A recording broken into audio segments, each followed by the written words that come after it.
Morning worship, ఉదయకాల ఆరాధన. దేవా, మీ కనికరం మా మీద చూపుము.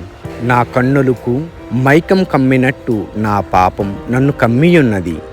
నన్ను శుద్ధిపరచుము దేవా. నా ఆలోచనన్నింటినీ నీ మహిమ నిమిత్తం వాడుకునుము దేవా. మీతో ఉండే భాగ్యాన్ని మాకు దయచేయుము తండ్రి. స్వప్నంలో నన్ను భయపెట్టేవారు అనేకులు. వాటి నుండి విడిపించి నాకు రక్షణా భాగ్యాన్ని కలుగు చేయండి దేవా. ప్రతి క్షణం మీ వెలుగులో నడిచే అవకాశాన్ని దయచేయుము తండ్రి. అంధకార సంబంధమైన వాటి నుండి విడిచి మీ సన్నిధిలో ఉండినట్లు ఏది నిజం, ఏది అబద్ధం, ఏది శాశ్వతం, ఏది నిత్య జీవం అని నా మనస్సు పరుపరు విధములుగా పరిగెత్తుచున్నది. అయితే నీవే సత్యమని, నీవే జీవమని ఎరిగి నిత్య జీవములో నడిచి మీ మీద నిరీక్షణ కలిగి ముందుకు సాగేలా సహాయము చేయుము తండ్రి.